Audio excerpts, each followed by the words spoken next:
sort of problem which meditation can help us with a lot by being a spiritual mirror to our own well-being.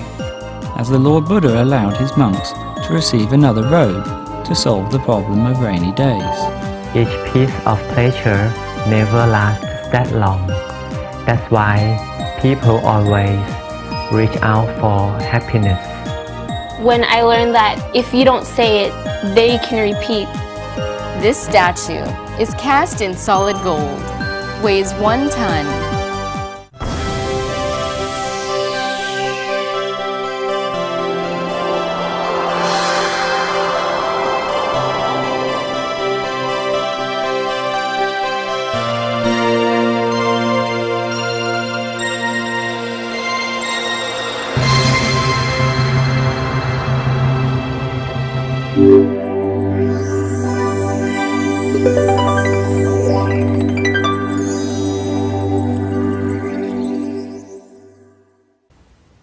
Sawadee-ka. Welcome to another edition of Meditation for All, a program designed to help guide individuals toward better lives through meditation.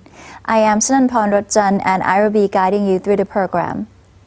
In our mini-series on basic meditation for beginners, Venerable Nicholas Thanissaro will discuss the different sorts of problems which we may encounter in life, all containing the material and spiritual aspects which are to be dealt with differently.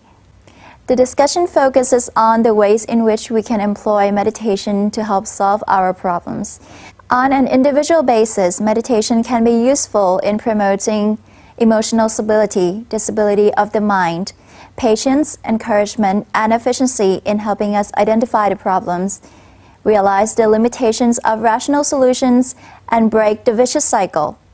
On a larger scale, meditation can help encourage good conduct and the spread of loving kindness by improving the positive vibration in society.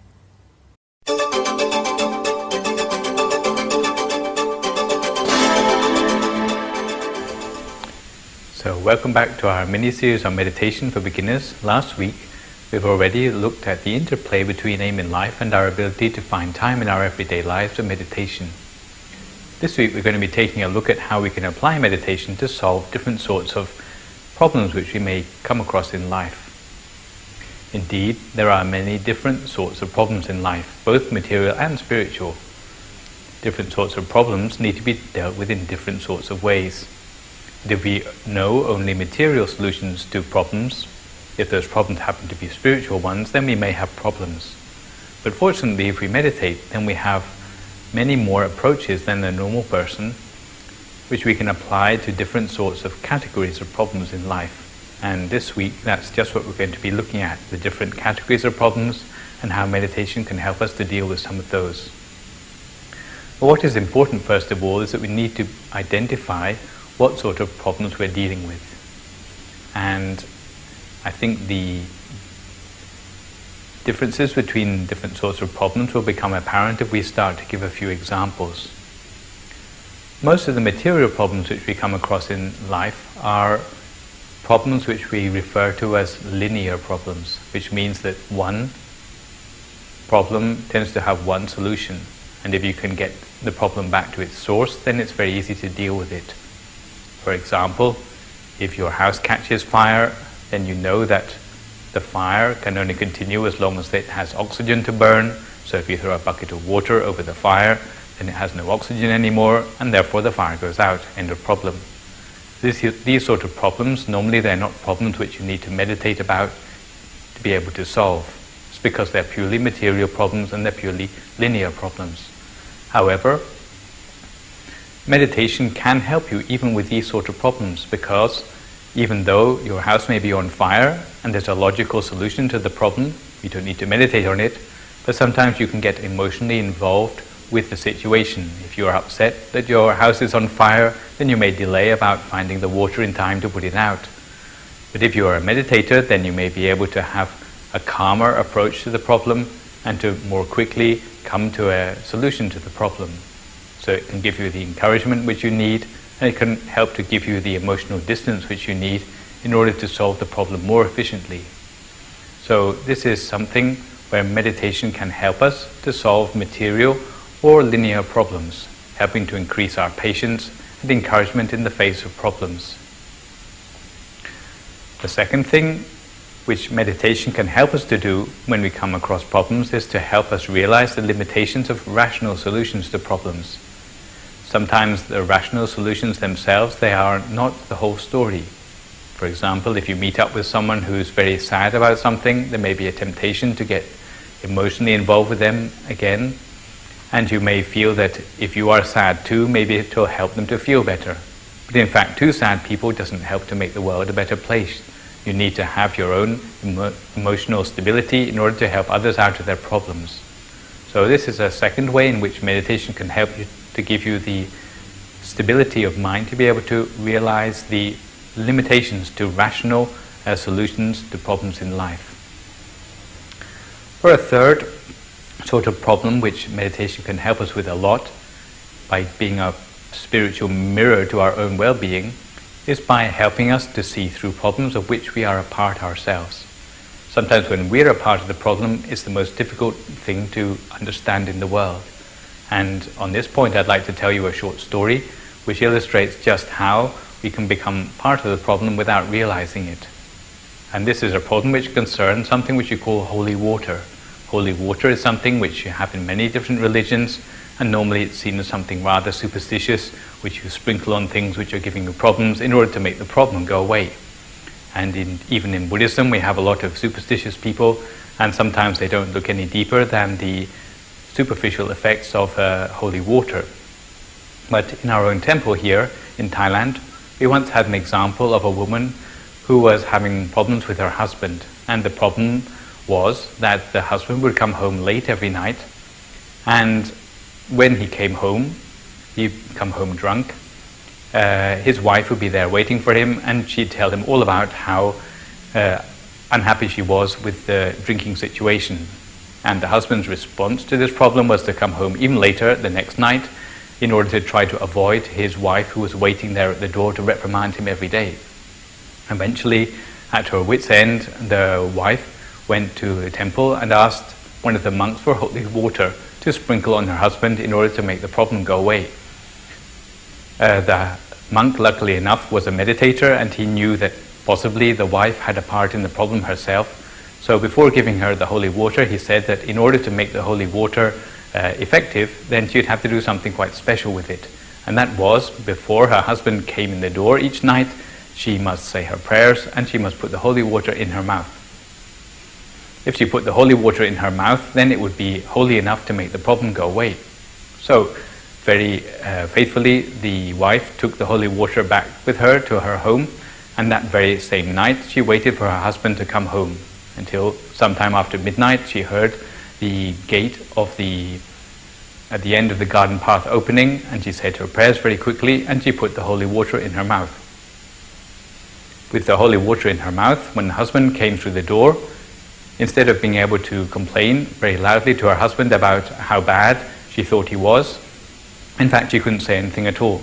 Her husband was surprised, of course, but it didn't make him change his ways immediately. But he did start to think a little bit better about his wife. The same thing happened the next day. The husband came home late, and again he was drunk. But this time, when he came through the door and he saw his wife with a little smile on her face, perhaps, from the fact she was not opening her mouth and she had her mouth filled with holy water, it made him feel that his wife was somehow more endearing than usual.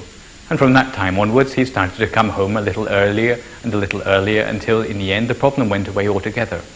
Well, again, this is just a funny story, but it helps to show us how a person can unwittingly be someone who is part of the problem without them realizing it. And sometimes by solving the problem with ourselves, rather than just having holy water without realizing what it's really doing to us, this can be the real solution for finding a way out of the problem. The next sort of problem I'd like to talk about is the problem of what we call vicious circles. And in this respect, I'd like to show you a picture which is by a famous artist in Holland called Escher. And this picture is called going upstairs and downstairs, because you can see at the top of the tower there is a flight of stairs, and you can see hooded figures who are walking up the stairs and down the stairs.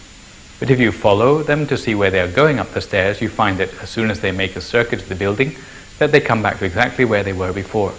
It's the same for the people going down the stairs. As soon as they make a complete circuit of the building, they come back to exactly where they were before. In fact, it's just something to do with the perspective in this drawing. But what you can see is that those people on the stairs, they're going round and round in circles, getting nowhere, but expending a lot of effort. And this is exactly what happens with many sorts of vicious circle, which is very hard to find a beginning or an end to the problem. In this particular picture, it's only one person who realizes the situation, and that's the person who gets an overview of the whole problem, one who is off the stairs looking at the building from a distance. In the same way, if we want to solve vicious circle problems, then it's better if we are a meditator. And there are many examples of vicious circles where we have to find the appropriate place to break the vicious circle in order to solve the problem. And this could be an example which we find in many third world countries of things like crops failing, and because crops failing, then the peasants have no income. Because they have no income, they can't buy fertilizer. When they can't buy fertilizer, the soil becomes worse in quality, and the next year the crops fail even worse than before.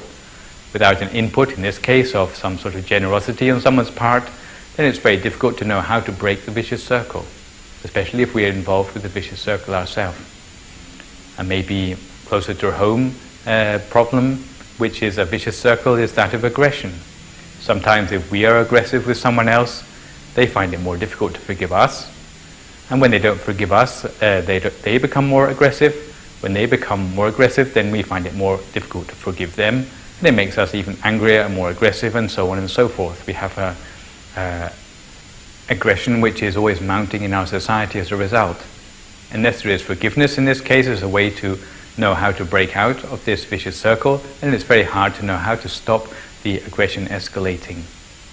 Or perhaps a last example of a vicious circle in the context of school is when a child hasn't done their homework and the teacher becomes more curious about why the child has not done their homework, so the child lies more about why they haven't done their homework, and this just makes the teacher yet more curious about why the homework has not yet appeared. Only in this case, if the child will face up to the truth, will they be able to break out of the vicious circle. Knowing exactly where to break the vicious circle, this is again a subject which is a meditator is much better qualified to do than most people who are working on merely conceptual and linear ways of solving problems. It's the way which we can find a more creative solution to a problem, which sometimes is not in the problem itself, but may be completely separate from the problem. Some meditators have talked about the problem and the solution being as separate as the rain and the rainbow. Sometimes looking at the rain, you'd never believe that rain could give rise to such a beautiful thing as a rainbow, and yet the two are connected. These are the sort of connections which we are able to find if we're meditators, because we have a less linear way of going about finding solutions to the problems. A fifth sort of problem I'd like to talk about is the problem of attitude, and I won't say much about that because we've already heard the story about the Chinese woman who cried every day because of the sons who had the sunglasses factory and who had the umbrella factory. That's a problem of attitude, which if you change the way you look at the world by meditating and let go of negative attitudes, opening up to more positive attitudes, then you can start to solve many of the problems in life which are concerning you yourself. A sixth sort of problem I'd like to talk about is problems which can be prevented and which are better prevented than cured. In our society, most of the problems in society come from people who once upon a time were good, upstanding citizens in our society, but who at some stage compromised their own ideals or their own virtues in order to become unscrupulous members of our society. One way of solving the problems which they are creating is not to let them become unscrupulous people in the first place. And the best way to do that is not by punishing them or threatening them, but inspiring them to remain good. This is one of the works which meditators spend a lot of time doing. It's not a very spectacular work because you don't see the great contrast between before and after, which you see with reforming people who have had a lot of problems in the past. But keeping good people good is a very important aspect of meditation, because you give yourself the own encouragement to maintain a virtuous standard of living and to keep yourself on the straight and narrow instead of having to become a burden on others in society. And this would refer to many sort of problems which should be better prevented in our society, whether it be drug abuse or laziness or corruption. Many of these things could have been prevented if the people were more inspired in the first place. Last but not least, I wouldn't like to leave you thinking that meditators are those who run away from problems, but in fact meditation itself can be used as a way to improve the general positive vibration in society. And one way which we can do this through our meditation is by spreading what we call loving kindness. I'm sure many of you have meditated, have a feeling of well-being when you've meditated. Maybe it's a feeling of well-being which you find is just personal for you, maybe a feeling which is located just inside yourself at your center. But if you're the sort of meditator who can spread that feeling of well-being by what we call spreading loving kindness at the end of your practice, then in fact these good vibrations can help to make society a better place, maybe not in a visible way, but certainly by spreading a feeling of forgiveness, first in our own family and then in society as a whole. It becomes a very powerful meditation if you do it very often. So anyone who likes to make a difference to society without intervening personally can try spreading loving kindness as a way to improve the quality of society as a whole. So that is a total of 7 different ways in which we can use meditation to solve problems. As meditators, we're not the sort of people who run away from problems, but we use meditation to find alternative ways to solve problems. So this week we've been looking at some of the different ways in which meditation can better equip you to categorize and deal with the different sorts of problems in life. Try to notice yourself ways in which you can apply meditation to solving problems in life during the week to come. Next week we're going to be concluding this mini-series of 10 by showing how meditation can change society at large for the better. In the meantime, please try to maintain your daily meditation, and if possible try to keep a diary of your experiences and your experiences of solving problems through meditation as well. So see you next time.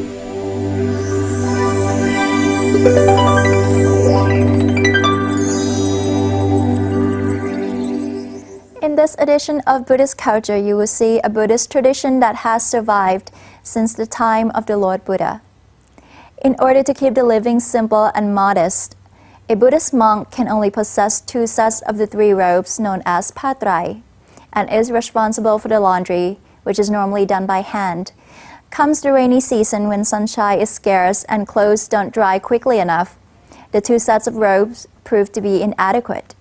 This is why the Lord Buddha allowed the monks to receive an extra robe from the lay people before the start of the rain retreat. This particular practice has been carried on until today.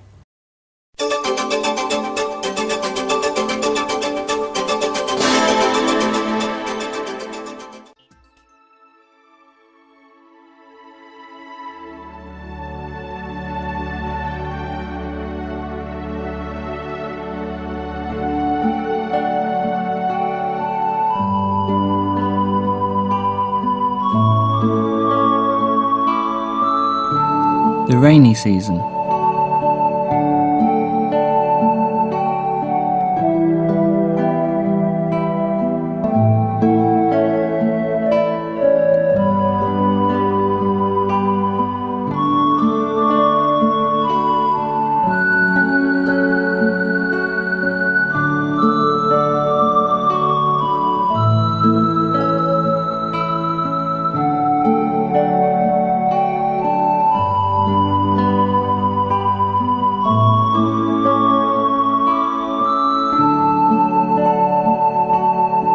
A Buddhist monk can ordinarily have only 2 sets of the 3 robes, called patrai.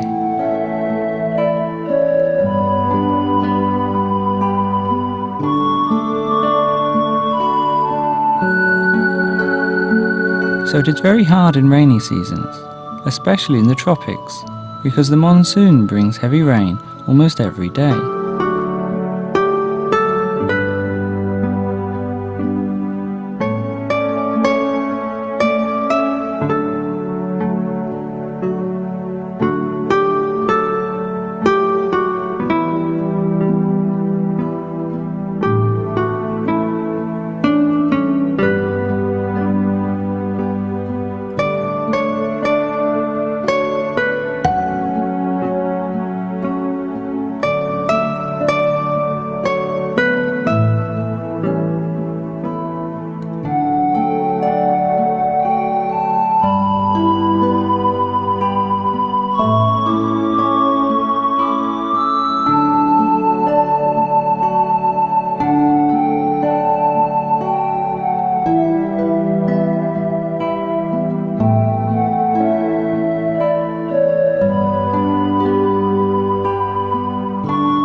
so 2 sets of robes is not enough.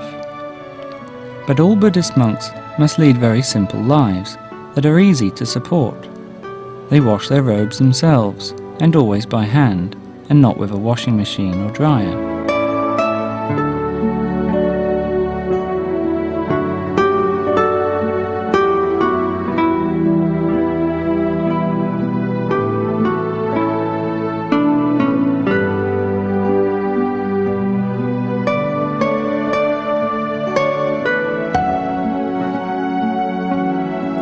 As there is no strong sunshine on rainy days, the robes don't always dry.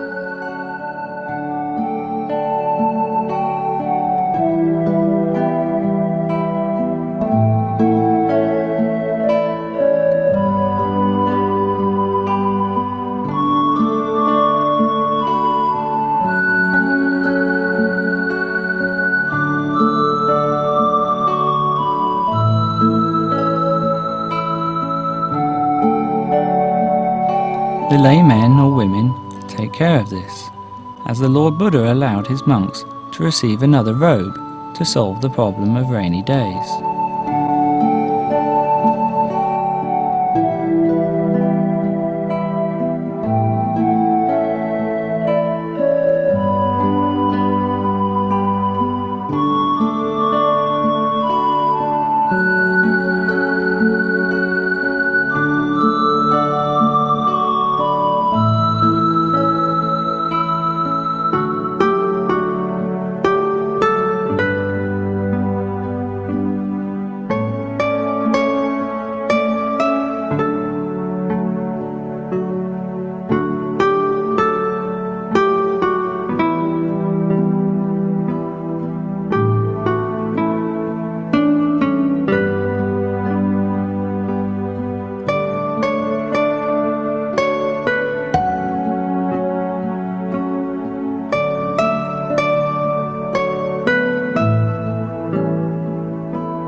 The day of this giving is fixed to be the day before the rain retreat, called Asaraha Puja Day.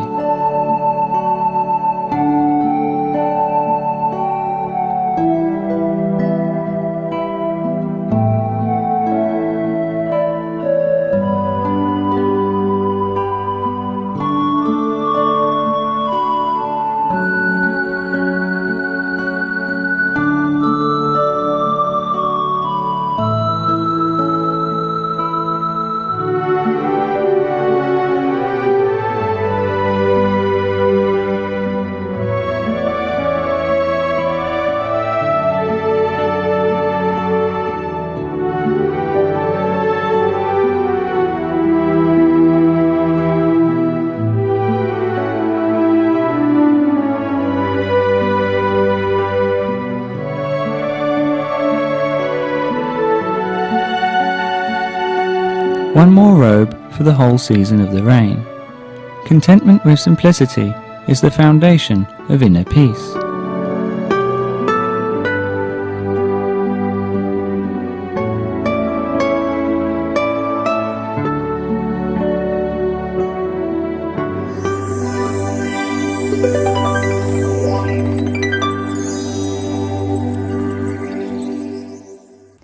Now it is time for us to close our eyes, put our thoughts and worries behind, and meditate along with Venerable Somsak Piyasilo.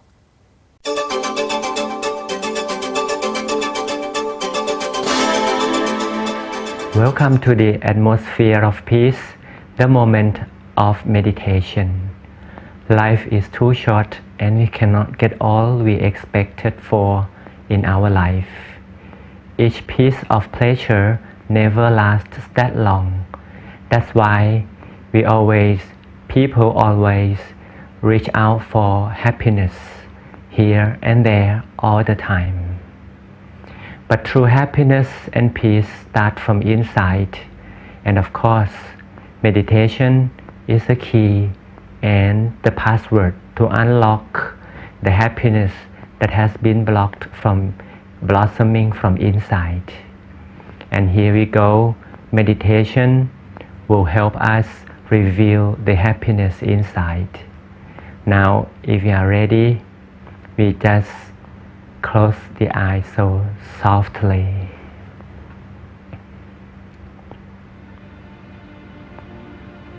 And as usual, we take a good deep breath.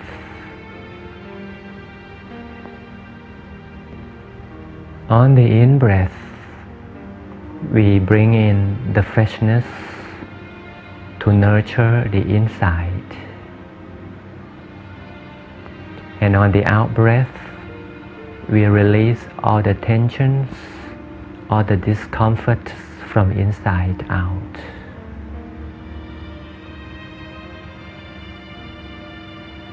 And relax the whole body. The whole body from head down to the heels. We slowly relax them all. All parts of the physical body are now relaxed. No such a single part that could be remained stressed.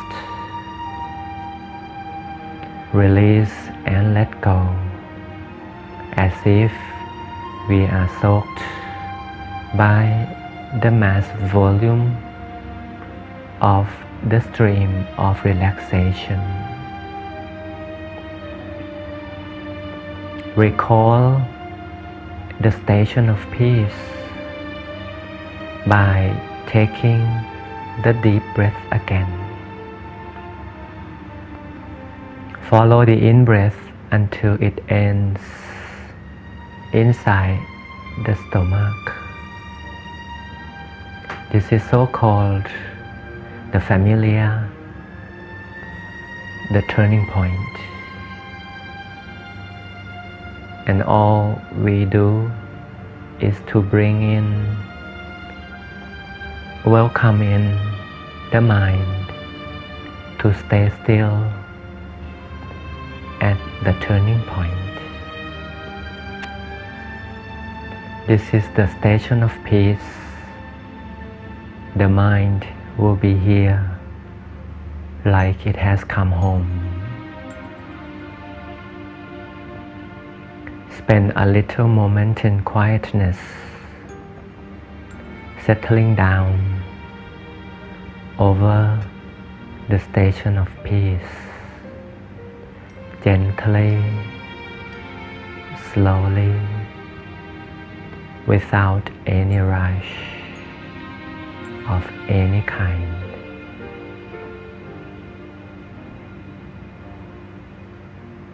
Remain tranquil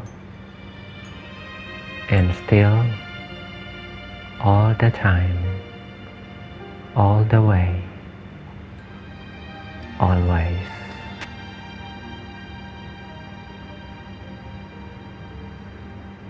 Welcome the moon in the mind by a little click inside, the slightest touch, a click, revealing the moon shining in the mind, in the center of the body. Over the turning point shines the full moon. The full moon represents the peaceful mind, as the mind is of a sphere form. And that's why the moon embraces the real shape of the mind.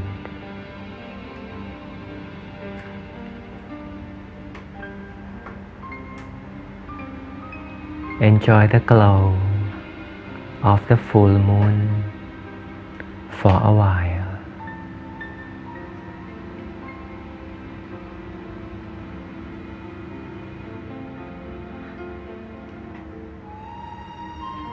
The most important person in your life is your own self.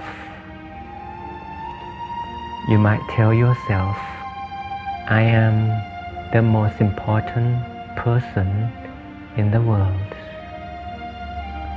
That's why we are the first person who deserve inner peace. We meditate over the center of the body because we are the first one in the world to receive inner light. Life is basically not bright unless meditation brings us to the station of brightness and the moon is functioning its inner light at the moment. Allow the mind to stay amid the brightness of the bright moon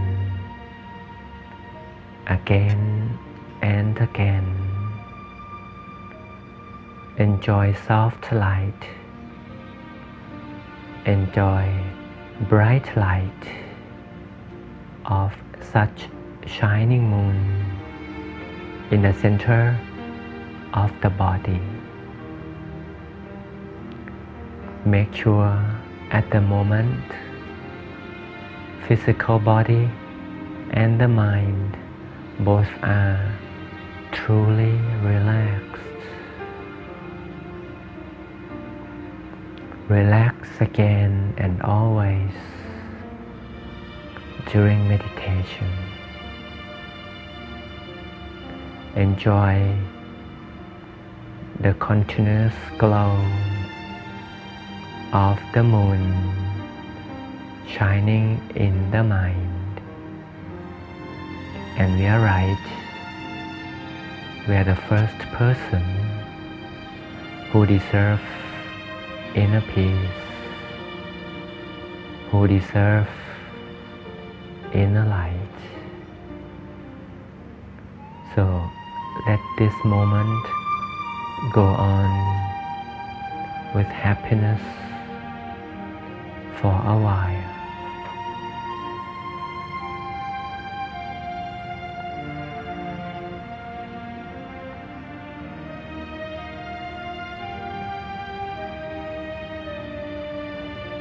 In order to gain more sustainable peace and happiness, we have the technique which we have to start from inside.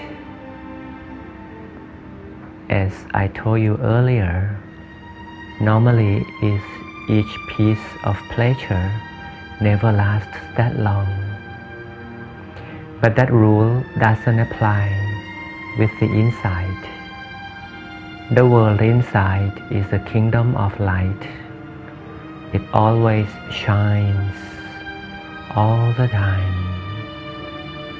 If we come to visit the kingdom of light in the center of the body often,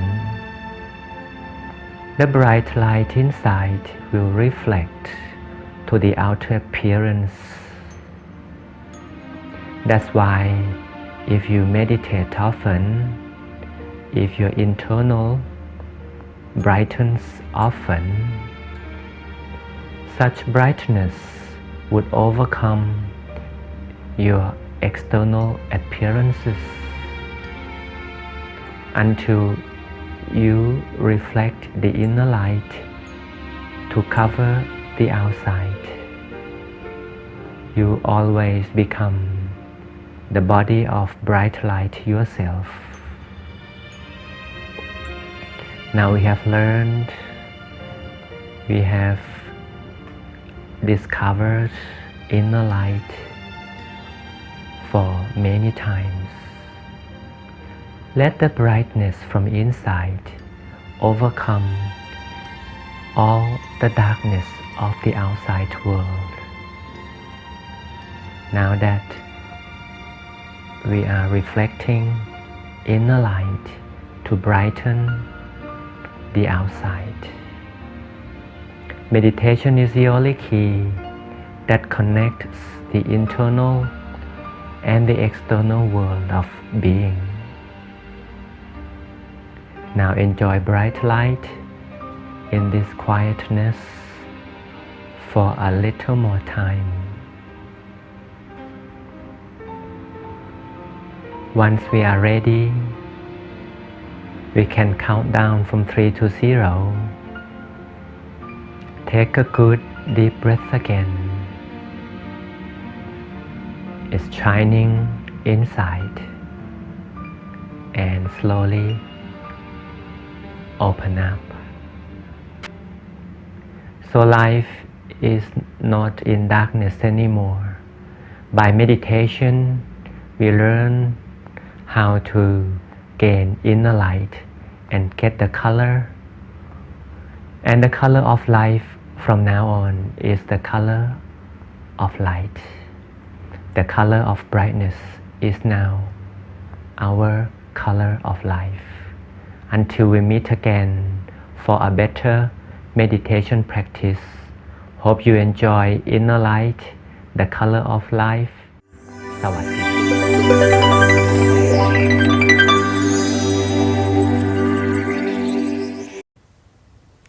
Next on our program, Vera will have a little talk with Rose Mipan about a Dhammadayada training program for ladies. The good memories of the program, how the program has affected her as a person and the way that she treats other people around her, and why she would definitely recommend it to everyone.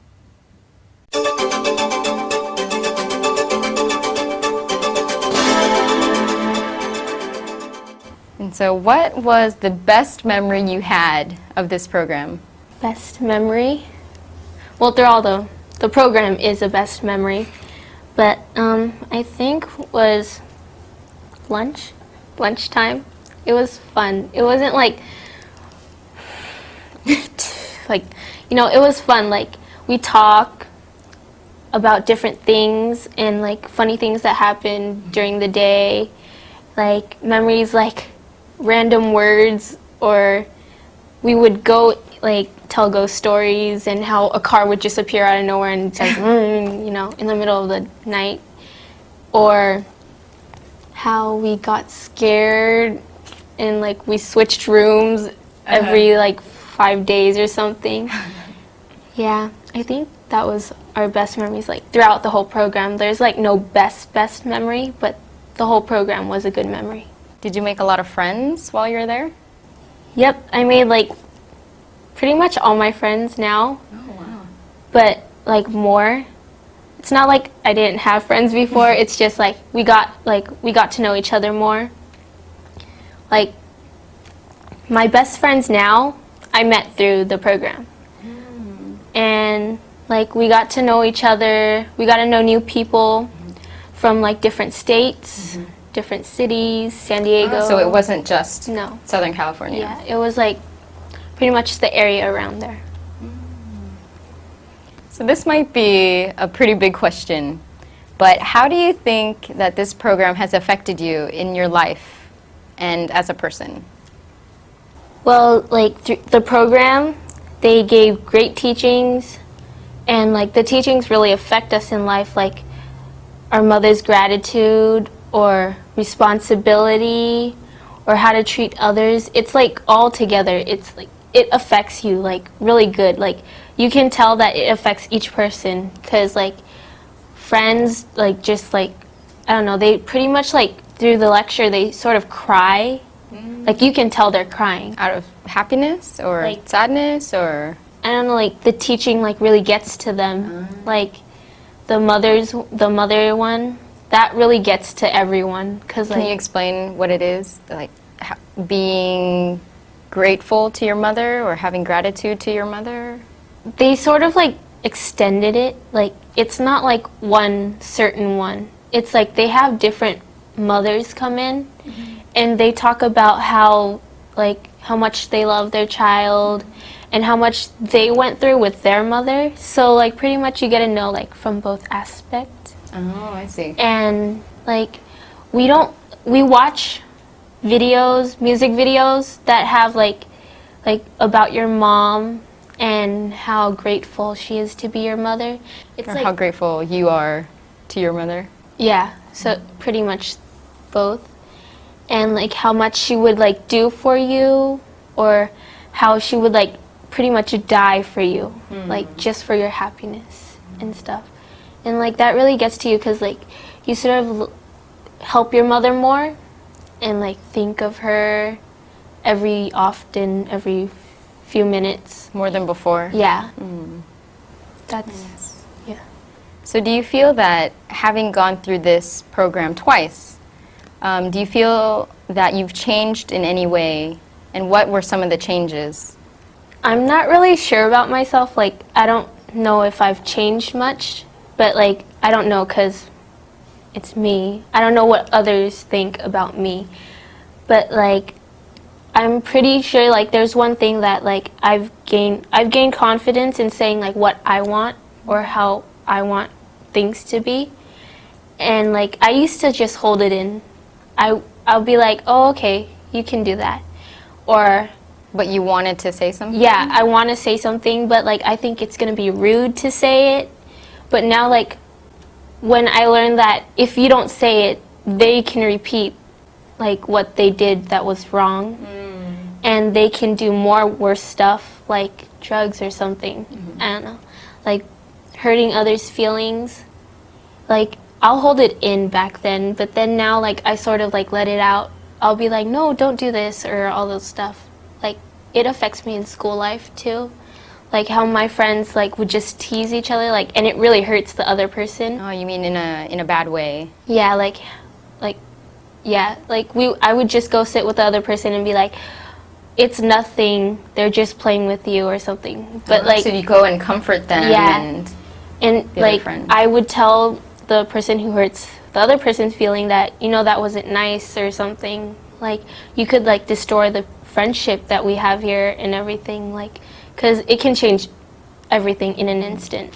So it seems like you've become a good friend to both people through this. Through temple and school and others, like family. How has it affected you in your family? It really didn't affect me with my family, but like, I mean, like, I got to know my cousins better, because like I used to like not like talk to them at all. Like I didn't talk to them. Like when I was a kid, I would play with them all the time, and then through like middle school and a little bit of elementary, I stopped talking to them. Never talked to them. Never said hi. None of that. And like the program like makes me think like, what if something happens to them soon in life and I'm not there to help them? It can like be a big effect on them. Like what if I could have changed a simple thing and it could have like made it better? Right. Yeah, like that sort of way for family. Wow, so it seems like you've become a good leader in your family and just with your friends and Yeah. everyone around you. It's nice. And so, in closing, would you do this program again? Definitely. It was fun. It gave me lessons, but mostly fun. Yeah, it was great. What would you recommend to other people? And would you recommend them go through the same program? Definitely, because like the program like pretty much it's like it gives you everything. You have great friends, you have great manners afterwards. It's not like you don't have great manners before, but like, I mean like Even better. better. Yeah, better manner. And you get to pretty much know how others feel, because like through one day we have like a paper with your name on it, and it goes through the whole everyone in the program, and they write what they think about you. And you get to know like all these great stuff, or like how About yourself. yeah, about yourself, or how they feel about you. and it's a great, great thing to go through. You learn more about yourself and other people. Oh, nice. So, do you have anything else you'd like to share with anybody? No, not really. All right. Well, today we've just talked with Rose, and she's shared her experience, and she showed herself to be a good leader in both school, home, temple, and with everyone around her. So I'd like to thank you, Rose, for coming and taking your time to share your experience with us. Thank you for having me. So thank you for joining us, and we hope you've enjoyed our program. สวัสดีค่ะ สวัสดีค่ะ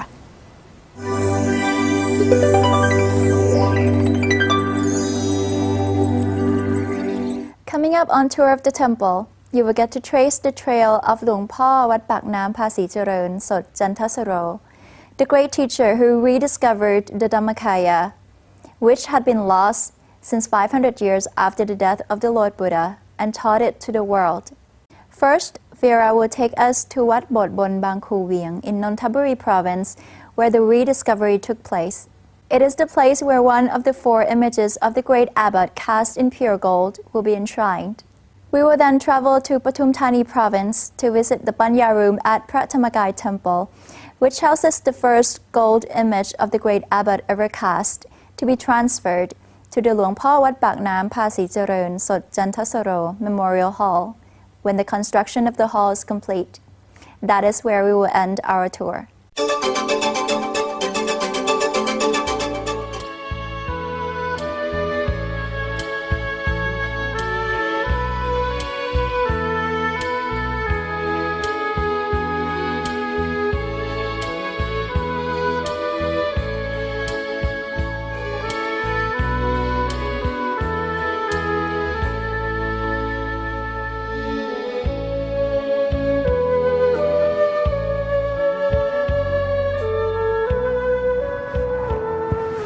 Sawadee. My name is Vera Rungchagul, and you're on the tour of the temple. Today, I'll be taking you to 2 places of great importance on the route of the great teacher of Vichā Thammakai. Right here, I'm at Wat Bot Bon Bang Khu Vieng in the province of Nonthaburi, Thailand. Evidence has shown that 500 years after the passing away of the Lord Buddha, the Vichā Thammakai of the Holy One disappeared from this world. In the year 2460 of the Buddhist era, or 1917 AD, and on the full moon night of the 10th lunar month at this temple, a determined young monk named Sot Jantasaro, later known as หลวงพ่อวัดปากน้ำภาษีเจริญ, sat down at this very spot and prepared to lay down his life in meditation. In front of this Buddha shrine, he made a solemn vow, begging for the Lord Buddha to bestow to him the knowledge known by the Holy One, if that knowledge was going to be of benefit to Buddhism. Late that very night, he succeeded in his attainment of Vichā Thammakai. Vichā Thammakai brings happiness to all through the knowing of the truth of life, which goes beyond all beliefs and nationalities. People who sincerely practice Vichā Thammakai will feel the unsurpassable feeling of happiness through the stillness of the mind.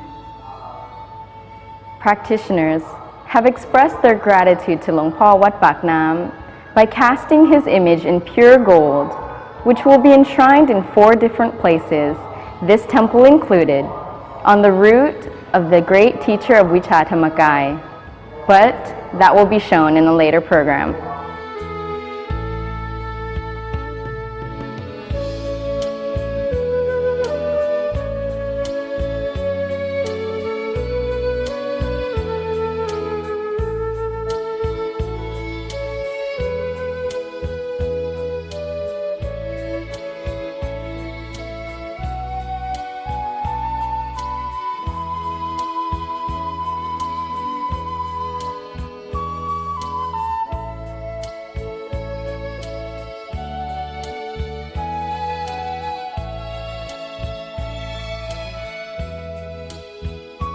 we've come back to Wat Pratamakai, where this Panya room is the temporary home for one of the golden sculptures of the great abbot of Wat Phak Nam, who I mentioned earlier. This statue is cast in solid gold, weighs 1 ton, and is 1.5 times larger than the actual size of the late abbot. The temple community decided to commemorate his great life of selflessness, sacrifice, and wisdom in a manner befitting his contribution to humankind by using pure gold. Each day, hundreds of lay people come here to pay homage to Lung Pa Wat Phak Nam and sit in meditation in this serene room inspired by his grace. People appreciate the feeling of peace and tranquility that they get in this room, and therefore, before entering the room, they turn off their cell phones and any noise-making devices and try not to bring in any materials that might disturb other meditators, such as plastic bags that might ruffle and make noise. Also, they don't take photographs. The quietness of this room allows meditators to meditate and recharge their batteries before going out on their daily routine.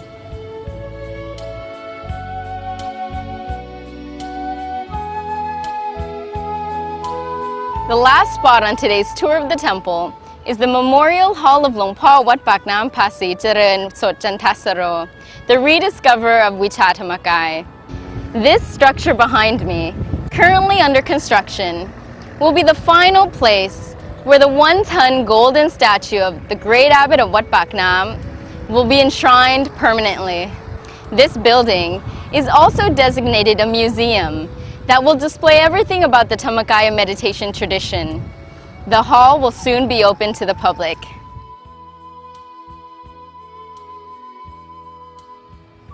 Surrounding this dome-like structure are lines of pine trees and a mini lake, bringing coolness and shade. Also, the hall is decorated all around by one-of-a-kind sculptures of symbols depicted in heaven. The discovery and teaching of Wichata-Makai that Lung Pa Wat Phak Nam pioneered was thus of incomparable importance to this world, as it is the final path and refuge for all peoples who work and search for peace on earth. Until next time, Sawadee ka.